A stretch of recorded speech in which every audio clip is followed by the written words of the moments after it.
Opening scene में हम शिनचिरो नाम के बच्चे को एक प्लेन क्रैश के बाद देखते हैं। वो आसपास अपने माता पिता को ढूंढता है पर वहाँ उसे कोई नहीं मिलता। उसे एक छोटी लड़की दिखती है जो उससे मदद मांगती है, पर शिनचिरो बहुत घबराया हुआ था, सो कुछ नहीं कर पाता। कुछ साल बीत जाते हैं और शिनचिरो बड़ा हो जाता है। वो एक कार रिपेयर की दुकान पर काम करता था। टेत्सुया उसका बॉस था, पर वो एक पिता की तरह शिनचिरो का ख्याल रखता। टेत्सुया उसे शॉप की दूसरी ब्रांच के लिए मैनेजर की जॉब ऑफर करता है। शिनचिरो को लगता है कि वो जॉब के लिए क्वालिफाइड नहीं है, सो वो टेत्सुया को मना कर देता है। कानेडा नाम का लड़का शिनचिरो के साथ शॉप पर काम करता था। कानेडा शिनचिरो से जेलस था क्योंकि टेत्सुया उसे कानेडा से ज़्यादा फेवर करता था। जेलसी में वो शिनचिरो का वर्क स्टेशन खराब कर देता है और पूछे जाने पर झूठ बोल देता है कि उसने कुछ नहीं किया। दोनों में झगड़ा होता है और कानेडा शिनचिरो को धक्का दे देता है। इस समय शिनचिरो के फ़ोन की स्क्रीन क्रैक हो जाती है। वो फ़ोन ठीक कराने जाता है तो उसे आओई नाम की लड़की वहाँ मिलती है। शिनचिरो उसे अपना फ़ोन दिखाता है तो आओई कहती है कि इस फ़ोन का कुछ नहीं हो सकता क्योंकि ये काफ़ी पुराना मॉडल है। फिर भी वो दूसरी स्क्रीन लगाकर जुगाड़ से उसका फ़ोन ठीक कर देती है। शिनचिरो उसे थैंक यू बोलकर निकल जाता है, मगर सारा दिन वो आओई के बारे में सोच सोच कर खुश होता है। अगली सुबह वो बस में एक आदमी के हाथ को देखता है जो ट्रांसपेरेंट हो गया था। यहाँ हमें पता चलता है कि बचपन में अपने माता पिता की मौत के बाद शिनचिरो को एक खास शक्ति मिल गई थी। जो लोग मरने वाले थे उनकी बॉडी उसे ट्रांसपेरेंट दिखती थी, मानो वो लोग गायब हो रहे हो और उसे उनके शरीर के आर पार दिखता था। टेत्सुया की वाइफ मित्सुको शिनचिरो को मैनेजर की पोस्ट के लिए मनाने की कोशिश करती है। घर जाते वक्त वो आओई के फ़ोन रिपेयर की दुकान के सामने से निकलता है जहाँ एक आदमी उससे टकरा जाता है। शिनचिरो देखता है कि वो आदमी ऑलमोस्ट पूरी तरह ट्रांसपेरेंट हो गया था। वो उस आदमी का पीछा करता है जब क्रॉसिंग पर एक गाड़ी के साथ उसका एक्सीडेंट हो जाता है। शिनचिरो दुखी होता है क्योंकि वो उस आदमी की मदद नहीं कर पाया। अगली सुबह वो मित्सुको से पूछता है कि अगर वो लोगों के मरने के समय को जान पाती तो वो क्या करती। मित्सुको कहती है कि उसे ऐसी सुपर पावर कभी नहीं चाहिए। शिनचिरो के फ़ोन में फिर कुछ खराबी आती है तो वो फिर से आओई की दुकान में जाता है। बातचीत के दौरान वो नोटिस करता है कि आओई के हाथ ट्रांसपेरेंट हो रहे थे। वो घबरा जाता है और स्टोर से बाहर भाग जाता है। थोड़ी देर सोचने के बाद शिनचिरो आओई के पास वापस आता है और शिफ्ट के बाद उसे मिलने को कहता है। आओई उसे पास के एक कैफ़े में मिलने के लिए कहती है। कैफ़े में शिनचिरो सरप्राइज हो जाता है क्योंकि अब आओई का हाथ पहले की तरह नॉर्मल हो गया था। ये देखकर शिनचिरो बहुत खुश होता है। आओई उससे पूछती है कि वो उससे क्या बात करना चाहता था, पर शिनचिरो कहता है कि अब इससे कोई फ़र्क नहीं पड़ता। वो बार बार पूछती है तो शिनचिरो कहता है कि वो पहले उसका भविष्य देख पा रहा था। फिर वो आओई से माफ़ी मांगकर कैफ़े से बाहर निकल जाता है क्योंकि उसे समझ आ जाता है कि आओई की उसकी बातें कितनी अजीब लग रही होंगी। बाहर उसे अपनी चेस्ट में तेज़ दर्द महसूस होता है जिसके कारण वो रुक जाता है। अगली सुबह शिनचिरो टेत्सुया के पास जाकर कहता है कि उसने मैनेजर की जॉब को एक्सेप्ट कर लिया है। मित्सुको भी ये सुनकर काफ़ी खुश थी। शाम को शिनचिरो लेट तक काम कर रहा था। आओई शॉप पर उसे मिलने आती है। उसने शिनचिरो के कस्टमर कार्ड से उसका एड्रेस निकाल लिया था। दोनों ऑफिस में जाकर कॉफ़ी पीते हुए बातें करते हैं। आओई उसे एक फैक्ट्री में हुए विस्फोट की न्यूज़ दिखाती है। वो उस फैक्ट्री के सामने से रोज़ शाम के वक्त गुजरती थी। अगर शिनचिरो ने उसे मिलने नहीं बुलाया होता तो आओई सीधा घर निकलती और रास्ते में फैक्ट्री विस्फोट में शायद मारी जाती। उसे याद था कि शिनचिरो ने कहा था कि वो लोगों का भविष्य देख सकता था। वो अपनी जान बचाने के लिए उसका शुक्रिया अदा करती है। शिनचिरो कहता है कि ये मात्र एक संयोग है। अगले सुबह मित्सुको कॉफ़ी का सामान देखकर शिनचिरो से पूछती है कि शाम को ऑफिस में कौन आया था। वो आओई के बारे में जानकर बहुत खुश होती है क्योंकि शिनचिरो शुरू से एक इंट्रोवर्ट रहा था। इससे शिनचिरो को अपनी पुरानी कलीग मारिको की याद आ जाती है। मारिको शिनचिरो को पसंद करती थी, पर शिनचिरो कभी उसकी फीलिंग्स को समझ नहीं पाया। बाद में मारिको एक अमीर कस्टमर को डेट करने लगी और उनकी दोस्ती वहीं ख़त्म हो गई। उधर कानेडा को टेत्सुया डांट रहा था क्योंकि कानेडा ने एक कस्टमर की कार को अपनी डेट के लिए ले गया था। वो इस बात को मानने से इनकार करता है तो टेत्सुया उसे नौकरी से निकाल देता है। जब कानेडा बदतमीजी करता है तो टेत्सुया उसे पंच कर देता है।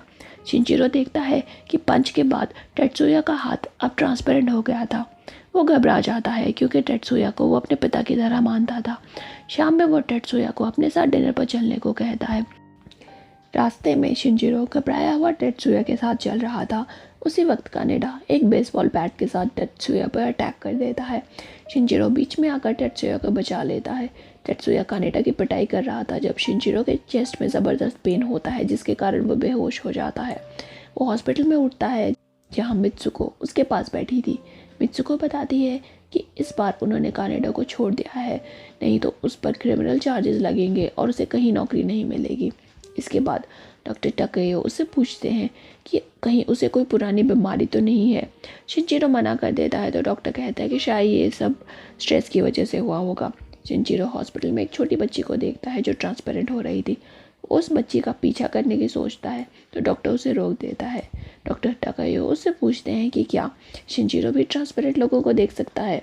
दोनों टेरेस पर जाकर बातें करते हैं ताकि कोई उनकी बातें ना सुन ले। डॉक्टर टकेयो के पास भी शिनचिरो की तरह ट्रांसपेरेंट लोगों को देखने की पावर थी। वो बताता है कि इस दिव्य शक्ति का नाम फॉर्चूनास आई है। फॉर्चूना रोमन माइथोलॉजी के अनुसार फॉर्चून या लक की देवी थी। जिन लोगों के पास फॉर्चूना की आइज होती हैं वो दूसरे लोगों की किस्मत को देख सकते हैं। डॉक्टर कहता है कि वो लोग ना तो भगवान है ना ही उसके दूत, इसलिए अगर वो किसी की किस्मत को बदलने की कोशिश करते हैं तो इसके बुरे परिणाम उन्हें भुगतने पड़ते हैं। शिनचिरो ने टेत्सुया को मरने से बचाया, जो कि टेत्सुया की किस्मत थी, इसलिए शिनचिरो को चेस्ट में पेन हुआ था। हॉस्पिटल से छुट्टी मिलने के बाद शिनचिरो सीधा आओई के पास जाकर उसे डेट के लिए पूछता है। दोनों कॉफ़ी शॉप में मिलते हैं जहाँ पर शिनचिरो सीधा आओई को उसकी गर्लफ्रेंड बनने के लिए पूछ लेता है।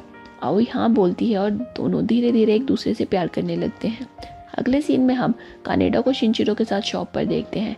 टेत्सुया ने शिनचिरो को कहने पर उसे माफ़ कर दिया था और काम पर वापस रख लिया था। कानेडा शिनचिरो से अपने बुरे बर्ताव और गलतियों के लिए माफ़ी मांगता है और साथ ही उसे थैंक यू कहता है। एक दिन आओई और शिनचिरो पिकनिक पर थे जहाँ पर शिनचिरो पहली बार उसे प्लेन क्रैश के बारे में बताता है और कहता है कि वो नहीं जानता कि सारे पैसेंजर्स में सिर्फ वो ही क्यों अकेला जिंदा बचा। आओई कहती है ताकि वो शादी कर सके, खूब सारे बच्चे पैदा कर सके और जीवन भर खुश रहे। अगले ही दिन शिनचिरो आओई के लिए एंगेजमेंट रिंग खरीद लेता है। फिर वो अपने हार्ट का चेकअप के लिए हॉस्पिटल जाता है। डॉक्टर टकेयो उसे बताते हैं कि टेत्सुया को बचाने के बाद शिनचिरो के हार्ट में अजीब सा डैमेज हो गया है। वो उसे और लोगों की जान ना बचाने को कहता है, नहीं तो उनकी जगह वो खुद मारा जाएगा। उस दिन एक रिच कस्टमर शॉप पर आता है। शिनचिरो को याद आता है कि वो उसके एक्स कोवर्कर मारिको का बॉयफ्रेंड है। वो मारिको के बारे में उससे पूछता है तो वो आदमी मारिको को गंदी गंदी गालियाँ देता है। वो बताता है कि उससे ब्रेकअप के बाद मारिको प्रोस्टिट्यूट बन गई थी। वो शिनचिरो को ऐसी लड़की को पसंद करने के लिए उसका मजाक उड़ाता है। कानेडा उस आदमी को धमकाता है तो शिनचिरो उसे चुप रहने को कहता है। अगली सुबह जब वो आदमी अपनी कार वापस लेने आता है तो शिनचिरो देखता है कि उसका हाथ ट्रांसपेरेंट है। वो उसे कुछ नहीं कहता और आदमी कार लेकर निकल जाता है। कुछ दिन के बाद शिनचिरो उस आदमी के फ्यूनरल होता है। वो उसकी बेटी को रोते हुए देखता है तो बहुत दुखी होता है। शाम को आओई उसके दुखी होने का कारण पूछती है। शिनचिरो बताता है कि प्लेन क्रैश के बाद एक लड़की जिंदा बच गई थी जो उससे मदद मांग रही थी, पर शिनचिरो उसको बचाने के लिए कुछ नहीं कर पाया। आज उस आदमी की बेटी को देखकर उसे उस लड़की की याद आ गई। अगले दिन शिनचिरो पार्क में था जहाँ पर बच्चों का एक पूरा ग्रुप उसे ट्रांसपेरेंट दिखता है। जब वो बच्चों को देख रहा था तो टीचर बच्चों को उससे दूर ले जाती है। शिनचिरो को एक पैम्फलेट मिलता है जिस पर बच्चों के स्कूल ट्रिप के बारे में लिखा हुआ था। उसको पता चलता है कि बच्चे 2 दिन के बाद ट्रेन से जाने वाले थे। वो ट्रेन स्टेशन जाके देखता है कि सुबह 7 बजे वाली ट्रेन के सारे पैसेंजर्स ट्रांसपेरेंट हो रहे थे। शिनचिरो को समझ आ जाता है कि 2 दिन के बाद सुबह 7 बजे की ट्रेन का एक्सीडेंट होने वाला है जिसमें सारे पैसेंजर्स मारे जाएंगे। आओई भी काम जाने के लिए उसी ट्रेन को यूज़ करती थी। शिनचिरो आओई से मिलने जाता है और खुश हो जाता है कि वो ट्रांसपेरेंट नहीं थी। थोड़ी ही देर में आओई का हाथ भी ट्रांसपेरेंट हो जाता है। वो आओई को खोने के डर से उसे हग कर लेता है। अगली सुबह शिनचिरो उसे 3 दिन के हॉलिडे ट्रिप पर इनवाइट करता है ताकि आओई काम पर ही ना जाए और ना ही ट्रेन पर चढ़े। वो खुशी खुशी हाँ बोल देती है और कहती है कि वो अपनी फ्रेंड को अपनी शिफ्ट कवर करने को कह देगी। फिर शिनचिरो स्कूल में कॉल करके ट्रिप को कैंसिल करने के लिए कहता है, पर स्कूल वाले बिना किसी कारण के स्कूल ट्रिप कैंसिल करने से मना कर देते हैं। फिर वो घर जाकर आओई के लिए लेटर लिखता है और आओई को सब सच बताता है कि ट्रेन में एक्सीडेंट होने वाला है और वो इस सब से बचाने के लिए ही उसे वेकेशन पर ले जाना चाहता है। शिनचिरो उसे बताता है कि वो आओई से कितना प्यार करता है। वो रिंग्स को लेटर के साथ रख देता है। इस बीच उसे आओई का मैसेज आता है कि वो उनका ट्रिप कैंसिल कर रही है क्योंकि उसकी फ्रेंड बीमार हो गई है। इसलिए आओई स्टेशन पर ट्रेन के लिए वेट कर रही थी। शिनचिरो स्टेशन के लिए निकलता है तो बाहर पुलिस वाले उसे रोक लेते हैं, बच्चों की टीचर ने शिनचिरो के खिलाफ पुलिस में कंप्लेंट कर दी थी। शिनचिरो चुपचाप उनके साथ चल पड़ता है पर रास्ते में उनको चकमा देकर भाग जाता है। जब वो स्टेशन पर पहुंचता है तो आओई समेत सब पैसेंजर्स ट्रेन में चढ़ गए थे। वो टैक्सी लेकर नेक्स्ट स्टेशन ट्रेन से पहले पहुंचता है। वो रेलवे ट्रैक के पास एक ट्रेन को काम करते हुए नोटिस करता है। उसे समझ आ जाता है कि क्रेन गिरकर ट्रेन का एक्सीडेंट कर देगी। शिनचिरो एक स्मोक कैंडल लेकर ट्रैक के बीच में खड़ा हो जाता है। आओई भी उसे ट्रैक पर देखती है और ड्राइवर को ट्रेन रोकने को कहती है। फिर शिनचिरो के पीछे क्रेन आकर ज़ोर से गिरती है। तब तक ड्राइवर ने ट्रेन को रोक लिया था और सारे पैसेंजर्स बच जाते हैं। आओई बाहर आकर देखती है कि शिनचिरो हार्ट अटैक से मर चुका था। वो उसे गले लगाकर ज़ोर ज़ोर से रोती है। अगले सीन में आओई मित्सुको के साथ शिनचिरो के बारे में बात कर रही थी। मित्सुको से बताती है कि आओई से मिलने के बाद किस तरीके से शिनचिरो ने स्माइल करना शुरू कर दिया था।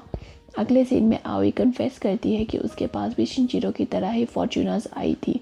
आओई वही लड़की थी जिसने प्लेन क्रैश के बाद शिनचिरो से हेल्प मांगी थी। शिनचिरो को याद नहीं था पर उस दिन उसने आओई की जान बचा ली थी। लास्ट सीन में आओई शिनचिरो का लेटर पढ़ती है और उसके रिंग को अपने फिंगर में पहन लेती है। इसके साथ ही मूवी एंड हो जाती है। वीडियो पसंद आई हो तो लाइक करें, चैनल पर नए हैं तो सब्सक्राइब करें। अगर आपको भी शिनचिरो की तरह फॉर्च्यूनर्स आई मिल जाए तो आप उस पावर का क्या करेंगे, हमें कमेंट करके ज़रूर बताएं। आज के लिए इतना ही, मिलते हैं किसी और वीडियो में। तब तक के लिए गुड बाय।